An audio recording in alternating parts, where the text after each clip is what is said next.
of the KhoodeelaarTV television channel, being broadcast a few minutes about 4 minutes before 8 or 7:40, and we are broadcasting on the internet under the banner of the Baby Angel Geronimo editions.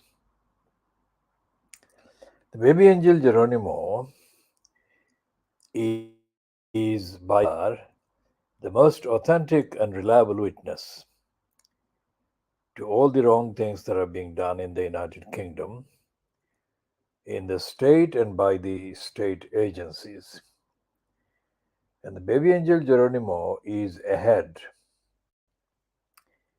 in terms of the witnessing of the true events and bearing truthful witness to the depravity and the evilness and the corruption of the United Kingdom state.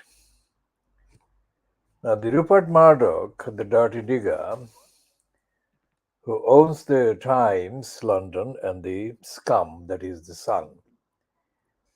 And the Times one is quite embarrassingly business-like way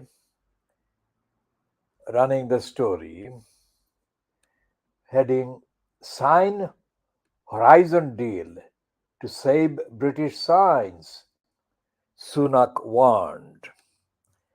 Now, to those people who don't know about, how shall I put it,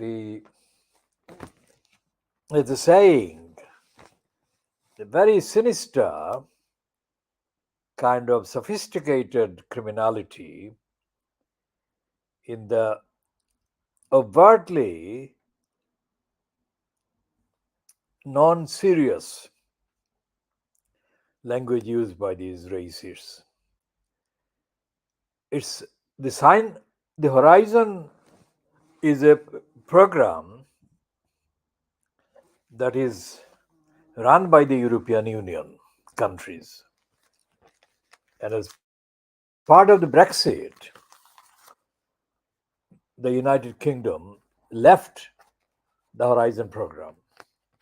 The catch is that the Horizon program is a scientific program, and it is worth 81 billion pounds of research funding by the European Union countries. One of the things that the United Kingdom had to give up as part of Brexit. But that's not what the headline is saying, is it? The headline should be saying that Brexit exposed again as a costly, lying loss to the United Kingdom economy. The other thing contextually about Brexit is the news in the last, let's say, 3-4 days around the claim by Nigel nasty racist liar Farage, complaining that he has been told by the banks. Well, he had been told by the banks that he would not be allowed to run a bank account.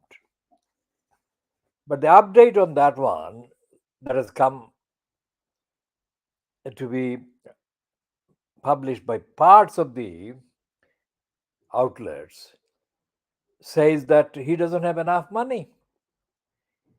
Now, the reason why there is this concept of enough money being brought into the equation is because the account that Nigel Nasty Farage had was with the bank called Coates Bank or Coots Bank, COUTTS. I'm spelling it from memory, not from the actual spelling.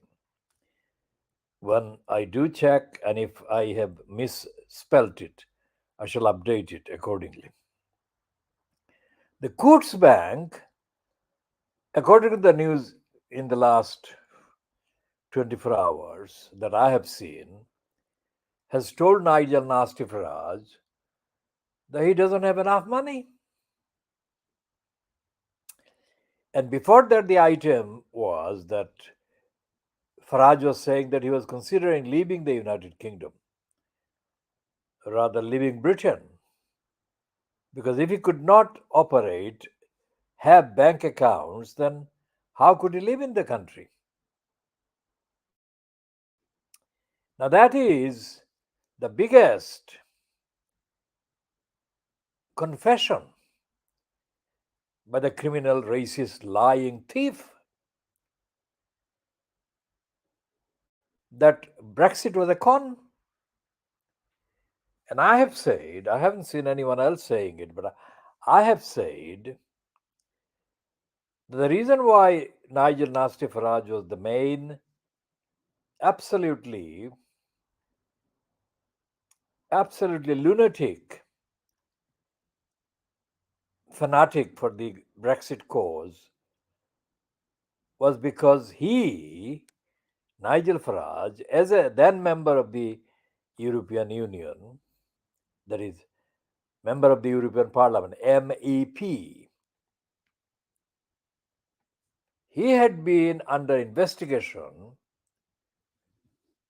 for quite a number of years by the European Union investigators, finance authorities. Why? Because Farage had been making false expenses claims. Now, this is something not mentioned in the coverage in the last 3 days about his being denied a bank account. But that's what he has been the subject of investigations by the European Union finance authorities as to his false expenses claims. By false expenses claims here, I am referring to the claims that he has made for higher sums of expenses than he actually had been entitled to. And I said in the last edition that two of the crooks, they are not anything to do with the conservatives or the right wing. But these are the two crooks that actually discredited the idea of the European Union. The idea. Because remember, an idea like the NHS, the National Health Service, doesn't mean that it automatically delivers any program. An idea has to be funded, and people funded personnel have to be there, and the equipments have to be there, and the whole paraphernalia, the whole range of things have to be there in order for the idea to become reality. The European Union was an idea that developed halfway through. What do I mean by halfway through? Because after about 40 years of the European Common Market, European Economic Community or something, that the European Union was before it became European Union. After the 40 or so years of the experience of being members of the European Economic Community or something, most of the member states realized that it would serve them economically and in other ways if they became a European Union, which is if they became wider than just an economic kind of bloc, which is where the European Parliament came in. And people like Nigel Nasty Farage didn't hesitate before becoming members of the new Parliament, European Parliament. And in his capacity, I mean, every single member who becomes a kind of member of an organization like the Union is entitled to claim expenses. But the expenses claim must be within guidelines. They cannot be rampant, that is to say, irrational or greedy, or too greedy. What happened with the claims made by Nigel Nasty Farage? And as I said previously, I said previously, the claims made by Neil Kinnock and Mandy Mandelson was that they exaggerated and they made claims for higher amounts of money than they were entitled to. But these two, Mandelson and Kinnock, unlike Nasty Farage, were in positions of more political clout because they were in posts as commissioners of the European Union, which carried a lot of money, extra money, and a lot of extra kind of space and room and option that they could actually claim, exploit. So the students of Brexit, because Brexit has been a disaster from the word go, need to understand that Brexit happened not by some kind of mysterious thing falling from the skies and becoming Brexit. It happened because the various individuals involved in the kind of argument or the slogan for the United Kingdom to leave the European Union were themselves immoral, fraudulent, corrupt, and were kind of approaching various stages of being found out, being caught out. And Nigel Farage is one of those. Now, where did the British newspapers and the media completely fail? That's where they failed. Because they knew and they still know that Farage is a known fraudster. And yet, for a whole year, in the run up to, in the lead up to the actual referendum in June 2016, the British media stayed completely silent about the culpability, the indictable offenses. In ordinary criminal law, the expression is indictable offenses that Nigel Nasty Farage had already committed by actually making false expenses claims and carrying out the expenses claims without being challenged. So these are just some examples of the very dodgy, that is, questionable integrity, lack of integrity shown by the leading exponent of Brexit, Nigel Farage. Now, it is more than ironic that in the last 3 days, same Nigel Farage has confessed, volunteered that he had been considering leaving the United Kingdom because he is not allowed to have a bank account. It is of secondary importance or tertiary importance or of no importance at all whether he has enough money to run an account at the Royals Bank called the Coutts Bank, or whether he is allowed to operate and have a bank account in the ordinary bank, NatWest, Lloyd's Bank, or so on. The fact that this individual who led the Brexit, what he claimed to be the revolution, and he got the United Kingdom out of the European Union. He then finds that the post Brexit Britain doesn't have room for him to live as a free post Brexit proud Briton. He is not even entitled to have a bank account, for heaven's sake. And all of these are going even now at this date, today, the 6th of July, 2023, without really any significant comments by any of the British press, which is very remarkable, isn't it?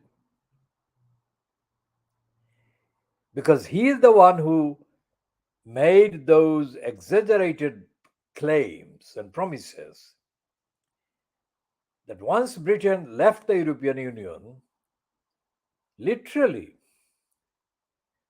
the streets of England would be paved with gold. And yet, the headline on the front page of today's Murdoch Times is that sign the Horizon deal to save British signs. That's what Sunak, the sunk Prime Minister, is being told to do. Now remember, Sunak, the sunk one, was launched as a political kind of entity at all, only in the run up to the Brexit propaganda by the Conservatives. And his mainstay, the main capital that Sunak actually was allowed to put on the table as he appeared on the television chat programs arguing for Brexit, was that he was a keen, devoted supporter of the Brexit argument. And secondly, that he was a keen and devoted follower of Boris Johnson.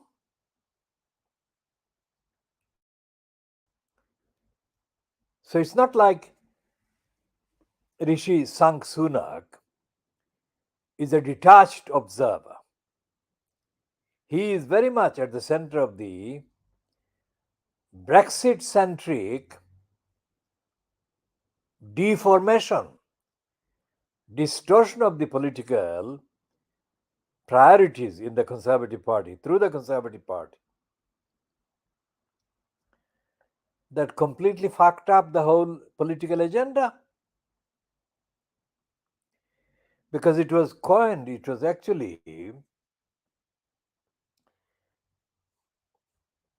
aligned with the racist Little Englander mentality.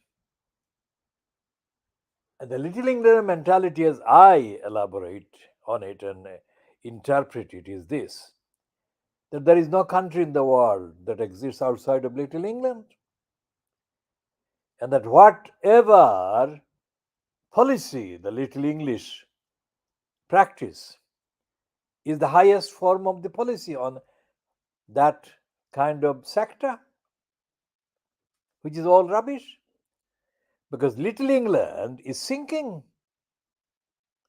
This is most embarrassing, this whole news item, that the European Union's £81 billion worth Horizon Science program is huge. There is no way that the United Kingdom could compete. Number one. Number two is that there is no way that they could actually match the sheer intellectual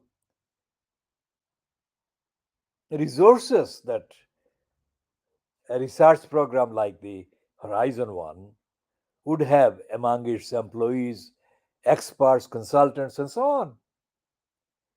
And this is only one of literally dozens of similar initiatives that the European Union alone can fund and operate. And the benefit of belonging to the European Union was in that kind of scale, of that kind of quality of resourcing and funding. But when the arguments for Brexit was being or were being promoted through the media, and all the main noise being made attributed to Nigel Nasty Farage, none of these things were spelt out. I knew that, but I'm not a little Englander. Only an observer. I could only warn, and I did warn, but who would listen to me if the majority of the people who are voting are little English? Then they won't listen to anything I would say. But I did say on the record, and I am on the record, and I'm now updating on the record that that is only one. The other things that the European Union membership offered to the United Kingdom includes the international kind of the power that comes from a united bloc in terms of dealing with the likes of now Putin, because Putin reportedly and notoriously wanted to smash the European Union. Why would he want to smash the European Union? Simple answer is that so that he would be able to conquer and win countries that were on their own, not in a bloc like the European Union, most certainly not in a bloc like the NATO alliance. This is only a small list of very significant considerations that should have been made available, spelled out to the ordinary Little England voters by these papers, which failed and neglected. And the other secret that has remained without comment, really, is the role that the late Brenda, the Queen Brenda, played. Brenda was a secret contestant, a secret rival to the European Union, because she feared that being the British being a member of the European Union meant that she, Brenda the monarch,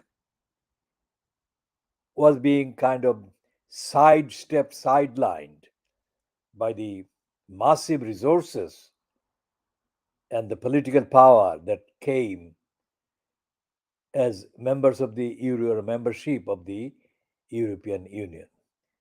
So she let on as whispers that Britain should not be staying in the European Union. But she didn't have the courage or the morality or the honesty to openly say it. She said it in a typically kind of convoluted way, indirectly, through using layers and layers and layers of disguises. And it was the moron David Cameron who boasted about her purring. That is the word and the term that Cameron used about Brenda. Purring with delight when he told her about some stage of progress, something. And so, therefore, what happened is that all these little bits of contributions made by all the little Englanders, including the Brenda, destroyed the kind of administrative work of the European Union. And now it is quite clear that those who were destroyers of the UK's membership of the European Union are themselves not worth. I mean, how do you condemn Nigel Farage's state? He cannot be even trusted by a bank to have a bank account. I mean, he did not have confidence to stay in Britain because of the lack of worth that he recognized was being attached to him. And yet, he was the one who was being treated almost as a saint by the Brexiteers. Fans of Brexit became Brexit army.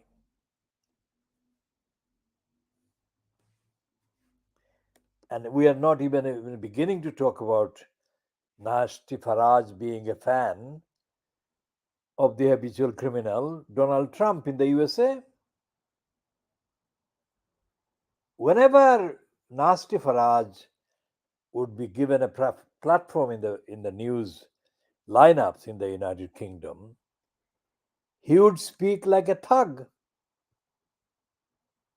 as if he was above the rest of society and was not accountable to anyone, not to Parliament, not to other public figures, or to the objectivity of verifying assertions that he was making. And now everything that he said has come apart.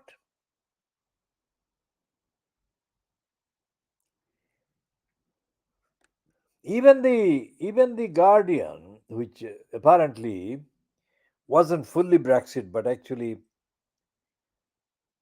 was led by Brexiteering morons,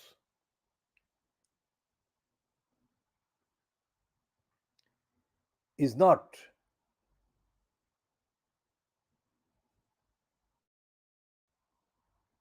doing a straightforward, analytical fact checking on the timeline of the Brexit disaster up to today. So, if these people can be so unfit as to do that kind of thing, like this 81 billion pounds worth of research fund and resources, how many other policies are they being unfit on? And the first thing comes to mind is, of course, after the Brexit, is the COVID-19, the pandemic. And it is now well admitted that the UK was led or misled by the likes of Matthew Hancock and the liar Boris Johnson, who between them have so far got away with handing over 11, 12 billion pounds of public money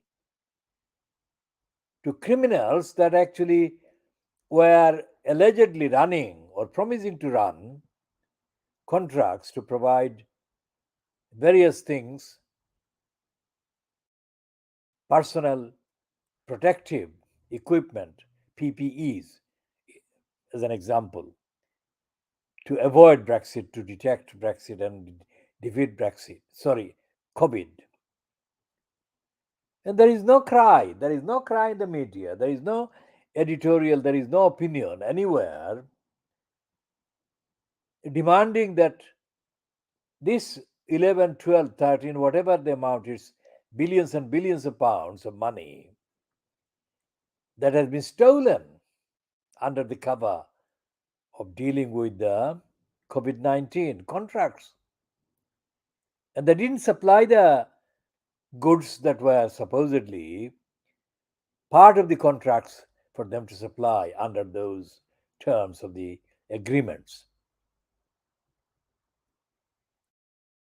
And there is no sign that any department or any opposition member of parliament or any media is raising the question as to putting these people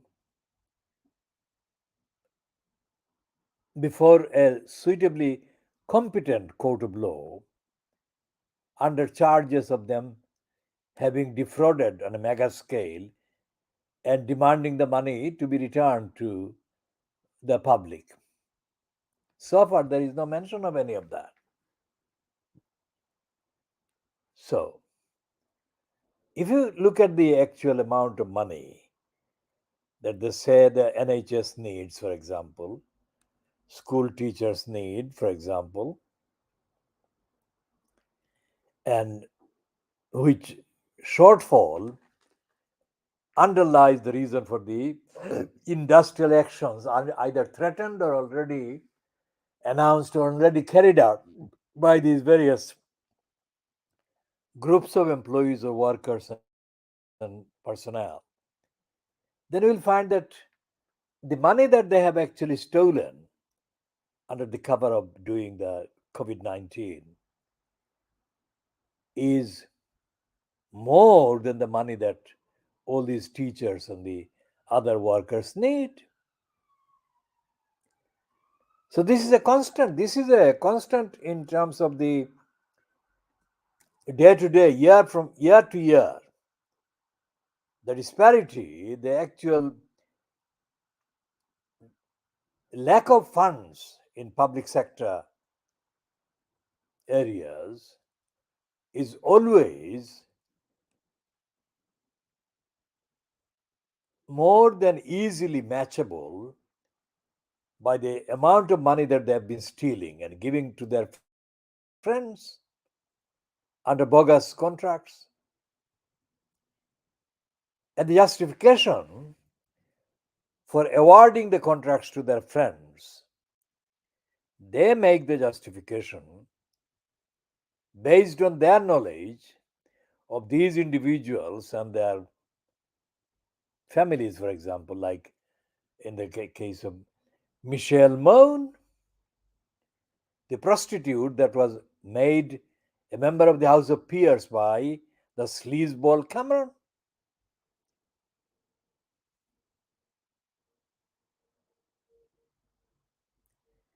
So the fact that I'm able to go through all this unfitness, evidence of unfitness, and none of these is a secret. And yet, the political murderer of the Labour Party, Keir Starmer, and the cabal of political murderers of the Labour Party that he fronts, they have been silent. They have not been really demanding the return of the money. And they have not been promising that the balance between the actual needs for the funding and resources and the capacity of the state to find the money would be straightened in a way that leaves no room for further unnecessary, unjustified uncertainty to be maintained about the around the NHS, around the teachers' pay, around housing, around any of these society based, society linked duties of the state.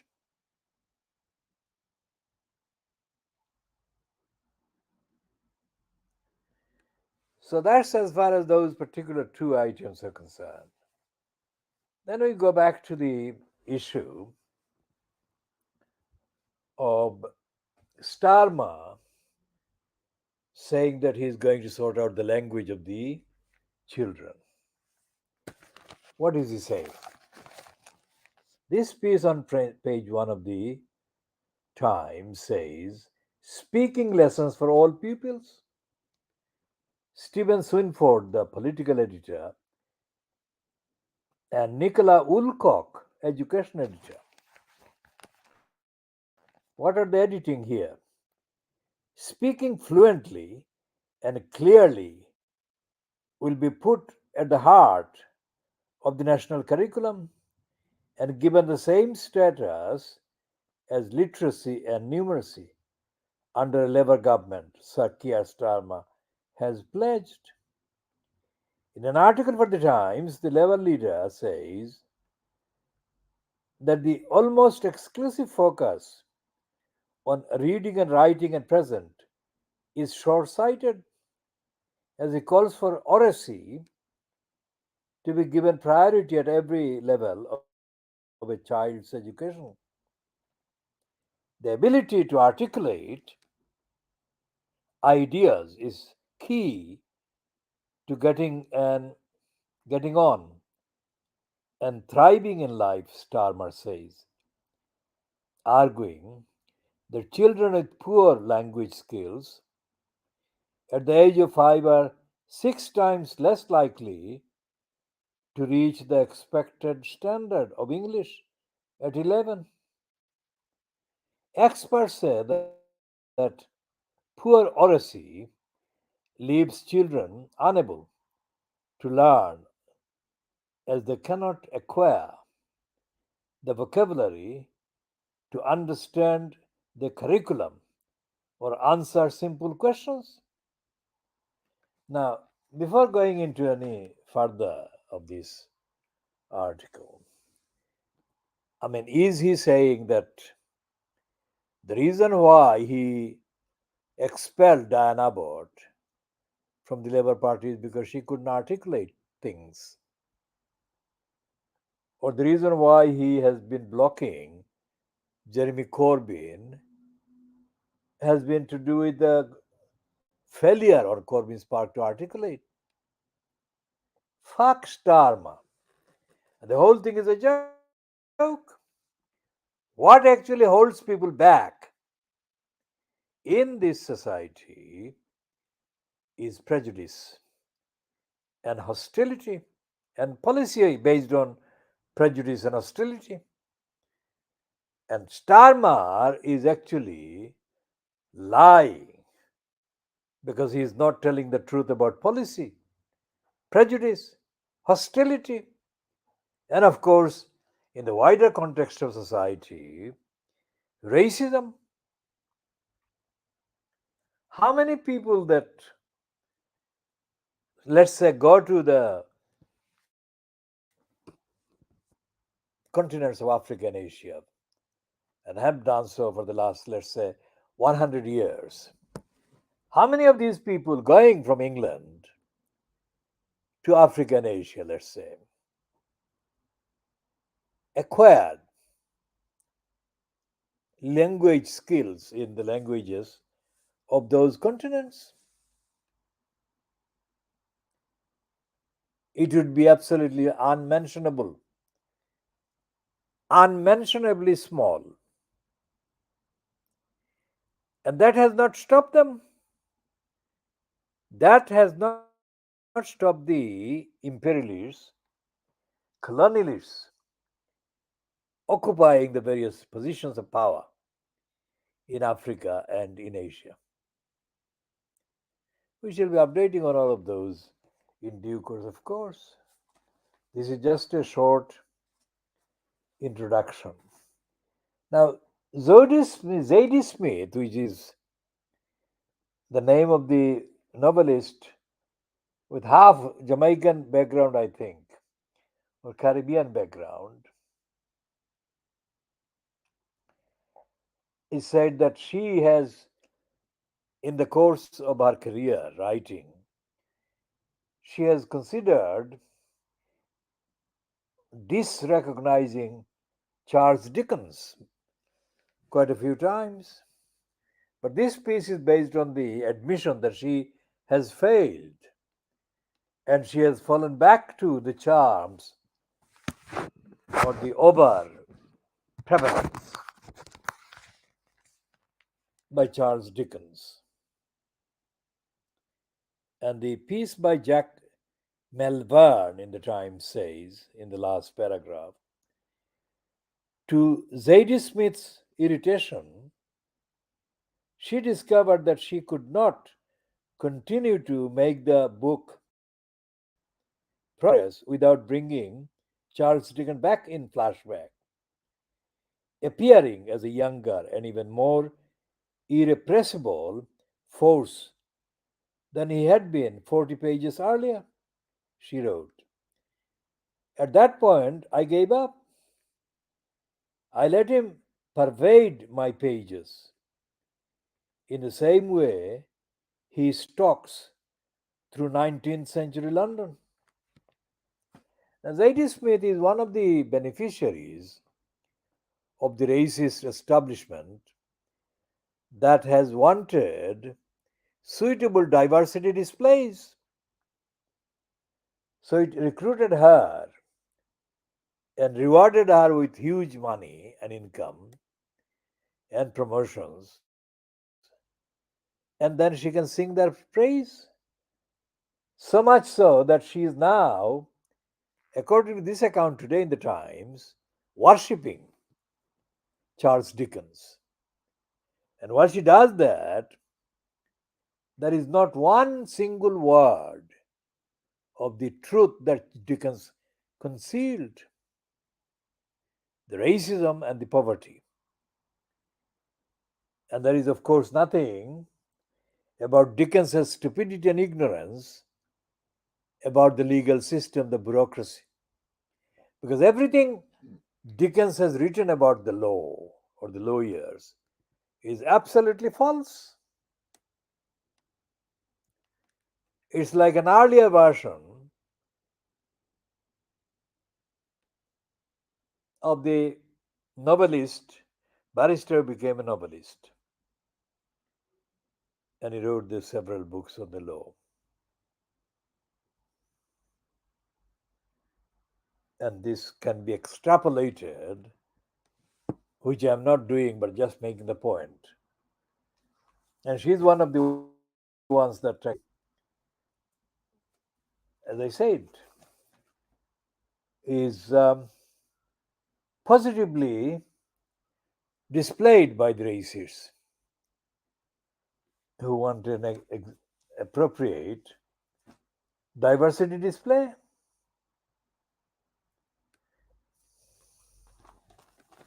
In the background, let's say, she would be